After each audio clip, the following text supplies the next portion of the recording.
इस वीडियो में हम देखेंगे कि भाई किस तरह से ज्योग्राफी विषय का ओवरव्यू मैं आपको देने जा रहा हूँ कि ये विषय जो है स्पेसिफिकली ज्योग्राफी और भूगोल, ये विषय आपकी यूपीएससी के लिए कैसे किंग साबित होता है, आखिर कैसे जो है जीएस के सेगमेंट के लिए ये वरदान है। एक ऐसा विषय है, ठीक है, जैसे आप जानते हैं यूपीएससी प्रिलिमिनरी में स्पेसिफिकली 7 सब्जेक्ट हैं जीएस पेपर फर्स्ट में, 7 सब्जेक्ट हैं और 7 सब्जेक्ट में ये जानते हैं हिस्ट्री है, इतिहास, ज्योग्राफी है, भूगोल, इकोनॉमी है, अर्थव्यवस्था, पॉलिटी है, राज्य व्यवस्था, जनरल साइंस है, सामान्य विज्ञान, एनवायरनमेंट है, पर्यावरण, और साहब आपका है सीए करंट अफेयर्स, समसामयिक घटनाएं। ये टोटल 7 सब्जेक्ट हैं और 7 सब्जेक्ट में ये जो सब्जेक्ट है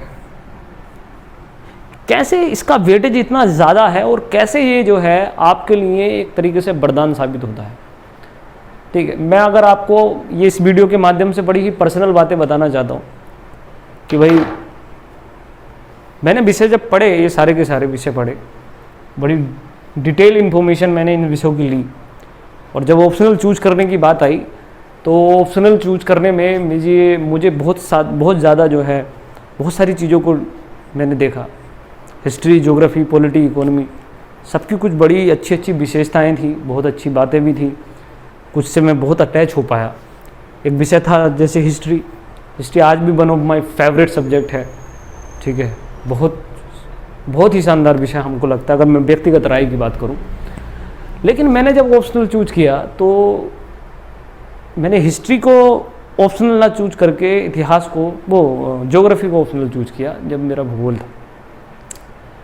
भूगोल विषय में मैं पोस्ट ग्रेजुएशन हुआ, फिर उसके बाद में मेरा नेट एग्जामिनेशन निकल गया ज्योग्राफी से ही।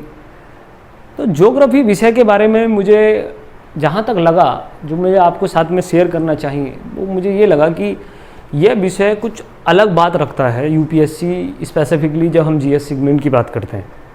इसका वेटेज बहुत ज़्यादा मायने रखता है, इसके अंदर पूरा इन्वायरमेंट समाया हुआ है, इसका जो विषय क्षेत्र जिसे कहते हैं वो बहुत ब्रॉड है, और ऐसा विषय जिसका विषय क्षेत्र, जिसका सब्जेक्ट एरिया बहुत ज़्यादा बड़ा होता है, उसका बेनिफिट डेफिनेटली यूपीएससी में मिलेगा, क्योंकि यूपीएससी का जो विषय क्षेत्र है वो भी बहुत ब्रॉड है। आप मेरी बातों को बहुत अच्छी तरीके से समझेंगे, क्योंकि मैं आपको वो पॉइंट्स बताने जा रहा हूँ कि आखिर ज्योग्राफी विषय इतना महत्वपूर्ण क्यों है, आखिर ये विषय हमारी प्रिपरेशन के दौरान एक तरीके से एक वजीर का कार्य करता है, एक ऐसे असिस्टेंट का कार्य करता है जो हमें बहुत कम तैयारी में भी, बहुत कम मेहनत में भी एक अच्छे मार्क्स दिलाने की क्षमता रखता है। ठीक है, तो ज्योग्राफी के बारे में समझते हैं, और मैंने आपको बताया है कि इतना दिलचस्प सब्जेक्ट रहा है कि आपके द्वारा जो भी सब्जेक्ट पढ़े जाते हैं, समझे जाते हैं, उसमें बहुत ज़्यादा यूजफुल सब्जेक्ट माना गया है। ये देखते हैं कि ज्योग्राफी को आपको किस तरीके से देखना है, इसका महत्व क्या है, इसकी यूटिलिटी क्या है। तो देखिए, यूपीएससी में अगर आप एज ए ऑप्शनल ज्योग्राफी को लेकर चलते हैं तो ज्योग्राफी के ऑप्शनल के तौर पर सबसे बड़ी बात यह है कि आपको पेपर्स पता होने चाहिए, कौन कौन से पेपर हैं। ठीक है, पेपर फर्स्ट, ठीक है, पेपर फर्स्ट है, पेपर सेकंड है, 2 पेपर होते हैं ऑप्शनल के। पेपर फर्स्ट में सिंपल कॉन्सेप्ट है, विश्व भूगोल की बात चलती है, वर्ल्ड ज्योग्राफी।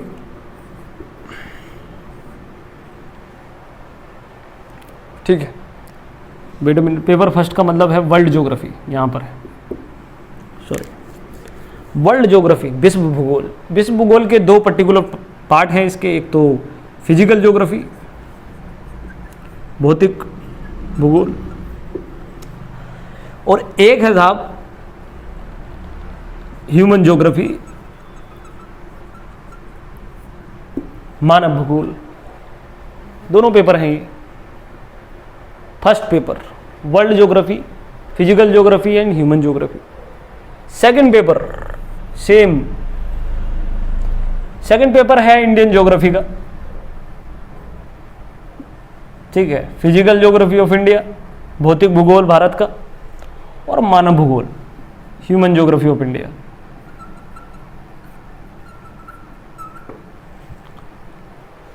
ठीक है, 2 पेपर हैं।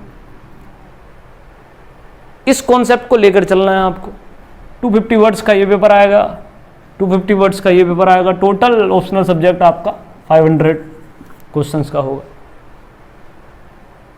ठीक है, ये आपको मेंस पॉइंट ऑफ व्यू याद रखना है।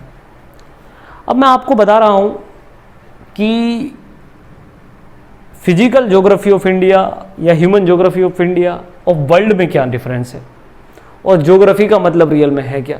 इसका सब्जेक्ट का ओवरव्यू देने जा रहा हूं मैं आपको, कि भाई इतनी जानकारी आपको पहले पता हो जाए तो बेहतर होगा कि आपको ये ऑप्शनल चूज करने में कोई दिक्कत नहीं होगी। ठीक है, तो सबसे पहली बात, ज्योग्राफी है क्या। ज्योग्राफी 2 शब्दों से मिलकर बना है, जियो प्लस ग्राफी। जियो का मतलब होता है अर्थ, मतलब कि भूमि। ग्राफी का मतलब होता है टू स्टडी या टू डिस्क्राइब। ठीक है, भूगोल का मतलब है भूमि का अध्ययन, भूमि इस पृथ्वी का अध्ययन। इस शब्द का अर्थ हो गया ये। इराटोस्थेनीज एक कैंडिडेट रहे, वो इसके फादर कहलाते हैं।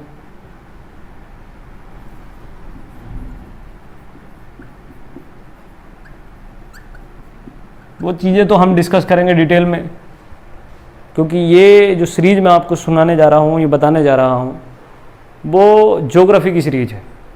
और ज्योग्राफी इतनी आसान तरीके से मैं आपके सामने पेश करने जा रहा हूँ जिससे कि आपको इस सब्जेक्ट से मोहब्बत हो जाए, क्योंकि ये सब्जेक्ट इतना क्रांतिकारी सब्जेक्ट है, लेकिन फिर भी लोग इससे जुड़ नहीं पाए। यही चीज़ है, यही मकसद है मेरा कि भाई आप लोग इस सब्जेक्ट का प्रयोग करके बहुत सही तरीके से यूपीएससी में एक मुकाम हासिल करें। ठीक है, भूगोल, इराटोस्थेनीज, तो पृथ्वी का अध्ययन ही भूगोल है, आपको पता होना चाहिए। अब देखिए, 2 तरीके से अध्ययन है पृथ्वी का। ठीक है, डेफिनेशन क्या है भूगोल वेत्ताओं के अनुसार, जो बेस्ट डेफिनेशन है उसकी बात कर देता हूं। बेस्ट डेफिनेशन है कि भाई पृथ्वी पर उपस्थित विषमताओं का अध्ययन ही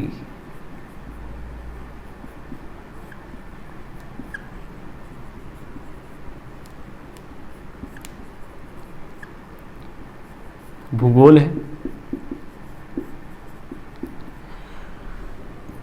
the study of insimilarities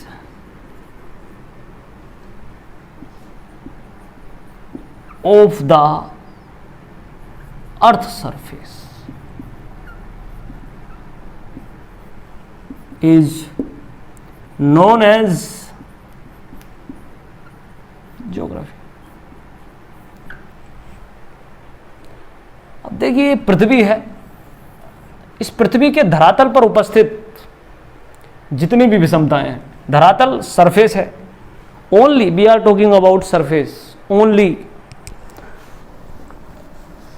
wait a minute, जैसे मैं आपको बता रहा हूं, ग्लोब, ये पृथ्वी है, अर्थ है ये, इसके ऊपर जो भी इनसिमिलरिटीज हैं, जो भी विषमताएं हैं, उनकी स्टडी है भूगोल। कॉन्सेप्ट बिल्कुल क्लियर होना चाहिए परिभाषा का, इन हर चीज़ों का। ठीक है, मतलब कि पृथ्वी के धरातल पर उपस्थित कौन कौन सी विषमताएं हैं, कौन कौन सी इनसिमिलरिटीज हैं, क्योंकि आप जानते हैं कि पृथ्वी यूनिफॉर्म तो है नहीं साहब, एक जैसी तो है नहीं, इसमें तमाम डिवीजन पाए जाते हैं। डिवीजन क्या है? माउंटेन का डिवीजन है, पहाड़ पाए जाते हैं, फिर कहीं पर प्लेटूज पाए जाते हैं, पठार पाए जाते हैं, कहीं प्लेन्स पाए जाते हैं, कहीं आइलैंड्स पाए जाते हैं, कॉन्टिनेंट तो पाए जाते हैं, महाद्वीप, साथ में महासागर भी पाए जाते हैं, ओशियंस, सी पाए जाते हैं। इतनी सारी जो इनसिमिलरिटीज हैं, विषमताएं हैं, उन विषमताओं का अध्ययन ही ज्योग्राफी है। तो पृथ्वी के धरातल पर उपस्थित विषमताओं का अध्ययन ज्योग्राफी है। पहला क्वेश्चन ये उठता है कि सिर्फ धरातल पर उपस्थित विषमताओं का अध्ययन ही ज्योग्राफी है? अगर ये सरफेस के अलावा कहीं और हो विषमता, तो क्या वो ज्योग्राफी का विषय क्षेत्र है? बिल्कुल नहीं। यही चीज आपको समझनी है। अगर पृथ्वी के धरातल के अलावा कहीं विषमता है, then it will not be part of the geography. जैसे पृथ्वी के धरातल की नीचे की तरफ चलते हैं हम, ठीक है, तो यह विषय क्षेत्र किसका बन जाता है? जियोलॉजी का बन जाता है, भूगर्भ विज्ञान का बन जाता है। Guys, this is the basic difference between भूगर्भ विज्ञान और भूगोल। ज्योग्राफी है study of the dissimilarity on the earth surface. Geology है study of the interior of the earth. पृथ्वी की आंतरिक संरचना का अध्ययन ही भूगर्भ विज्ञान है। दोनों का विषय क्षेत्र अलग है। अब बात रही इनसिमिलरिटीज इन द सरफेस, वो ज्योग्राफी का, और अर्थ के अंदर भूगर्भ विज्ञान मतलब जियोलॉजी का। और अगर यही इनसिमिलरिटी कहां पाई जाए? अंतरिक्ष में पाई जाए, यूनिवर्स में पाई जाए, यही अनसिमिलरिटी यूनिवर्स में पाई जा रही हो, तो अंतरिक्ष में पाई जा रही हो, तो अगर अंतरिक्ष में पाई जा रही है तो it also not be part of the geography. हमारे देश में ज्योग्राफी विषय में घुस दिया जाता है अंतरिक्ष विज्ञान, एस्ट्रोनॉमी, मगर cosmology, astronomy is not a part of the geography. लेकिन हमारे देश में एस्ट्रोनॉमी है और एस्ट्रोनॉमी कॉस्मोलॉजी की इतनी अच्छी पढ़ाई नहीं होती, इतना सेपरेट विषय नहीं बनाया गया, इसलिए उसे भूगोल का ही विषय बना दिया गया, खासतौर जीएस के सेगमेंट में। तो वो एक चैप्टर, कॉस्मोलॉजी का एक चैप्टर डाल दिया जाता है ज्योग्राफी में कि भाई स्टार्स, प्लैनेट्स, ये, लेकिन it is not a subject, subjective area of the geography subject. इसलिए आप इस बात का ध्यान रखिएगा कि पृथ्वी पर उपस्थित विषमताओं का अध्ययन ही भूगोल है। ये बात अगर आपको क्लियर हो गई है, then you will definitely love this subject. क्यों? क्योंकि विषमताओं का अध्ययन है, इसका मतलब विषय क्षेत्र बहुत बड़ा है इसका।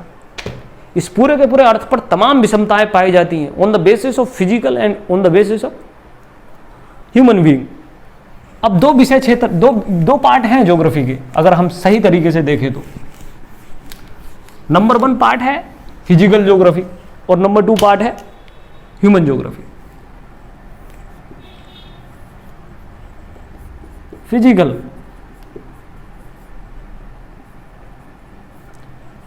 हिंदी में बोलते हैं इसको भौतिक भूगोल, भौतिक भूगोल, और दूसरा शब्द भी आता है भौतिक भूगोल का जिसे हम प्राकृतिक भूगोल बोलते हैं गाइस, लेकिन इंग्लिश में फिजिकल ज्योग्राफी। देखिए अब डेफिनेशन समझ जाइए। भौतिक भूगोल की डेफिनेशन क्या है? पृथ्वी पर उपस्थित विषमताओं का अध्ययन भौतिक रूप से, जो भौतिक विषमताएं हैं, ठीक है, फिजिकल डिस्पैरिटीज हैं, इनसिमिलैरिटीज हैं, that study known as what? Physical geography, प्राकृतिक भूगोल, भौतिक भूगोल। और प्राकृतिक रूप से कौन कौन सी चीजें? वो चीजें जो नेचर ने बनाई हैं, द थिंग्स मेड ऑफ या मेड बाय नेचर, गॉड ने बनाई हैं, प्रकृति, भगवान जो भी हैं उसने बनाई है। पहाड़, माउंटेन, क्या आदमी बनाएगा इसको? किसने बनाया है? प्रकृति ने बनाया है, नेचर ने बनाया है। माउंटेन, रिवर्स, लेक्स किसने बनाई है? नेचर ने बनाई है। इसके अलावा जितने भी प्राकृतिक संसाधन हैं, रिसोर्सेज हैं natural, it will the part of the physical geography. तो जितना भी प्रकृति के द्वारा दिया गया हमें सब कुछ रिसोर्सेज हैं, जितने भी फैक्टर्स हैं, समुद्र है, महासागर हैं, महाद्वीप हैं, continent, oceans, everything is a part of physical geography. Clear? अब फिजिकल ज्योग्राफी में ये पढ़ेंगे, लेकिन ज्योग्राफी सिर्फ यहाँ तक सीमित नहीं। This is the biggest dilemma of the geography student, कि ज्योग्राफी का मतलब नदी पहाड़ पर्वत समझ लिया और कहानी बदल गई ना। ज्योग्राफी का आधा हिस्सा है ये, जिसे हम फिजिकल ज्योग्राफी कहते हैं। ज्योग्राफी का एक पूरा हिस्सा, दूसरा part, that is human geography, जिसे हम मानव भूगोल कहते हैं। मानव भूगोल पृथ्वी पर उपस्थित मानवों के द्वारा की गई गतिविधियां या एक्टिविटी का विषमताओं का अध्ययन मानव भूगोल है। पहले तो सबसे पहले ये चीज है कि हम उन चीजों का अध्ययन करेंगे जो मानव के द्वारा बनाई गई हैं, ह्यूमन बीइंग के द्वारा बनाई गई हैं। ये नेचर के द्वारा थी, ये ह्यूमन बीइंग के द्वारा है। मनुष्य ने क्या बनाए हैं सर? मनुष्य ने बनाए हैं बॉर्डर्स, सीमाएं। बॉर्डर्स में मतलब country, state, it will be the part of the human geography. मनुष्य ने बनाई है पॉपुलेशन, मनुष्य ने बनाए हैं जनसंख्या, मनुष्य ने बनाई है आवास, सेटलमेंट, सिटीज, विलेजेस, ये बनाया है सेटलमेंट। आवास किसने किया है? मनुष्य ने किया है, ठीक है। Dams, construction, industry, each and every activity of the human being is a part of human geography. It's a very broad syllabus, very broad subject, and very different from the physical geography. How can you forget it? Human geography is totally different from the physical geography. हो सकता है आपको पहाड़ पर्वत नदियों में interest ना हो, but you can not be से कि it is not interesting topic. मनुष्य के द्वारा पॉपुलेशन आज जहाँ, ठीक है, डेमोग्राफी कितना चर्चा का विषय है। पॉपुलेशन आज की डेट में सबसे ज़्यादा ज्वलंत मुद्दा है। उसकी स्टडी किस विषय का क्षेत्र है? मानव भूगोल। तो मानव भूगोल बॉर्डर्स को डिस्कस करता है, स्टेट को, नेशंस को, कैपिटल्स को, इनको डिस्कस करता है। पॉपुलेशन को डिस्कस करता है, उसके सेटलमेंट को उसकी इकोनॉमी को एक तरीके डिस्कस करता है, अर्थव्यवस्था को, उसकी इकोनॉमी कैसी रहेगी, उसकी मनोवैज्ञानिक दशा का अध्ययन करता है, साइकोलॉजिकल कंडीशन। रेस, किस प्रजाति के लोग कहाँ रहते हैं, उसको डिस्कस करता है। और वैसे अगर आप देखेंगे तो जीएस का सबसे बड़ा ब्रॉड टॉपिक जो है कौन कवर कर रहा है? Human geography, geography. इसमें इकोनॉमी समा गई, इसमें सोशियोलॉजी समा गई, इसका विषय क्षेत्र बहुत ज़्यादा है। तो बेसिकली आपको समझना है, जो बहुत ज़्यादा इंपॉर्टेंट तरीके से वो समझना है कि इसके विषय क्षेत्र के आधार पर हमें क्या बेनिफिट्स मिल सकते हैं। क्लियर? ये है। अब बस यही टॉपिक आपको समझना है वर्ल्ड के रूप में। एक तो हम पूरी दुनिया का पढ़ते हैं, ये पेपर फर्स्ट बन जाएगा, और एक इंडिया, भारत, ये पेपर सेकंड बन जाएगा। Whenever you are talking about IAS, अखिल भारतीय सेवाओं की बात करते हो, IAS, IPS, UPSC, you'll have to know first the geography of this nation. जब आप इस देश की ज्योग्राफी को समझोगे, देन यू विल रियलाइज कि भाई इस देश की क्या नीड है, इस देश में कैसी संरचना है, इस देश में कितनी कैपेसिटी है, कितने रिसोर्सेज हैं, कहाँ नेचुरल रिसोर्सेज हैं, कहाँ लोहा है, कहाँ सोना है, कहाँ हीरा है। You will realise it. ठीक है?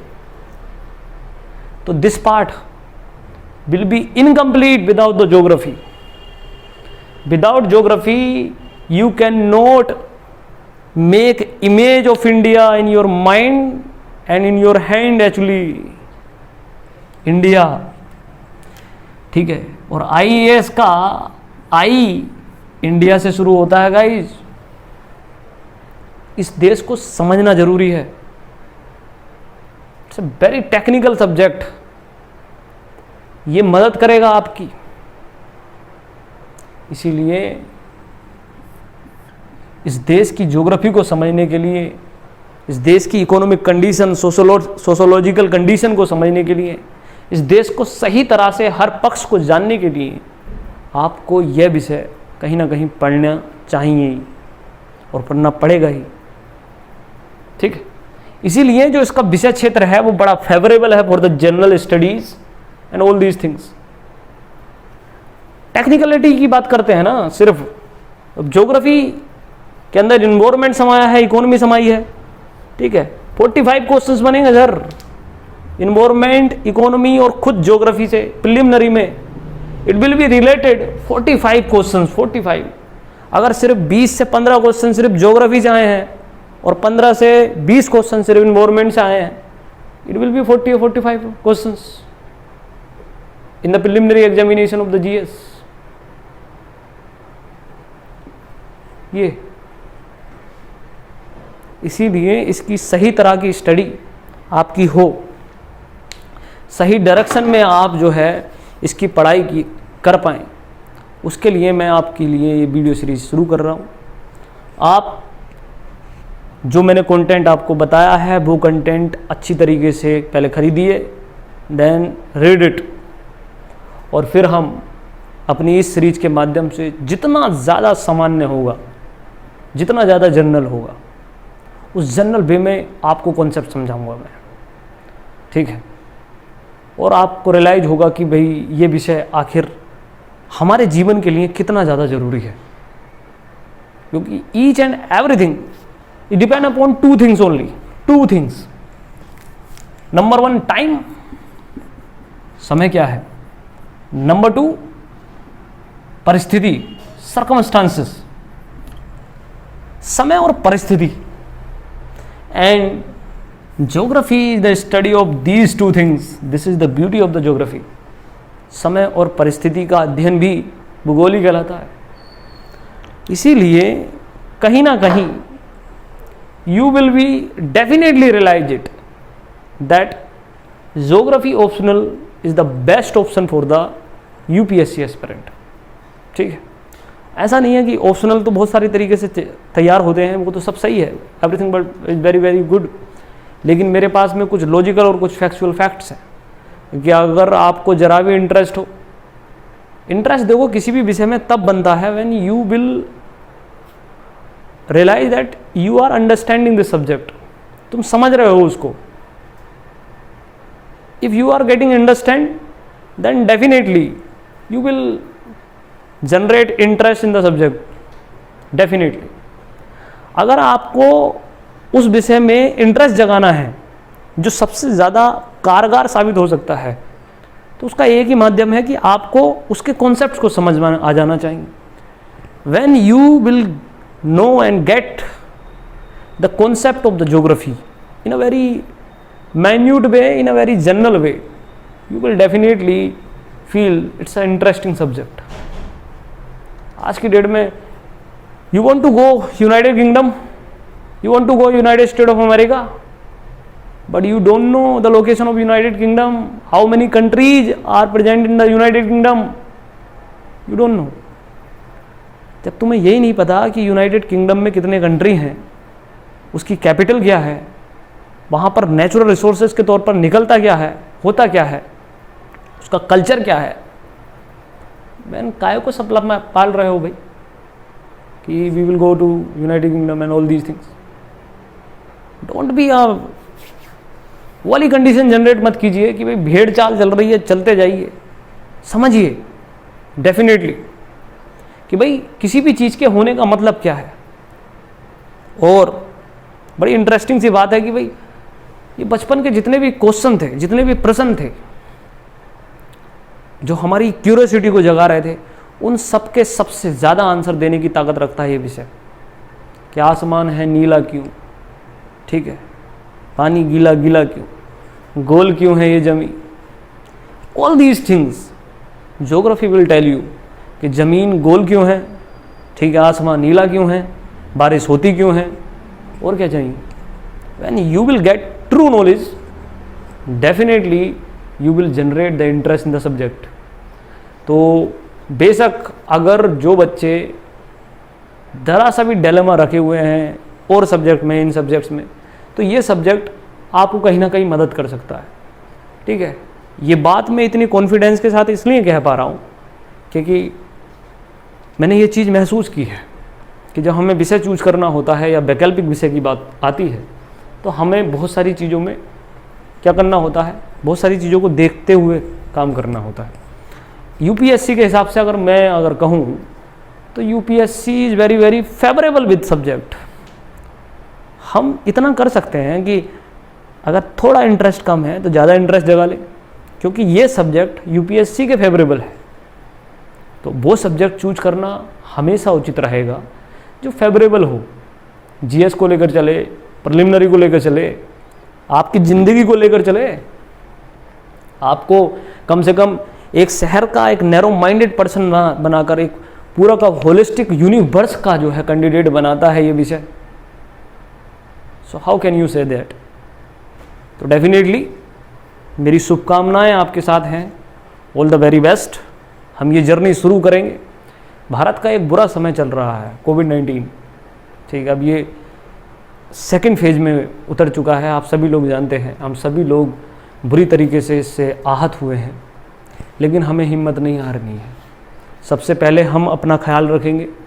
हम अगर अपना ख्याल रख रहे हैं तो definitely we are contributing in the society.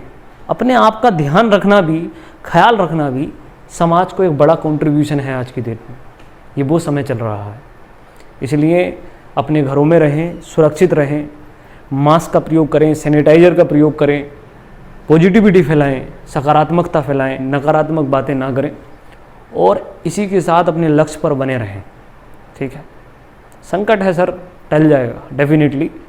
इसी शुभकामना के साथ में मैं आपको छोड़ रहा हूँ। कल फिर हम एक वीडियो बनाएंगे और उस पर बात करेंगे। Thank you so much. जय हिंद।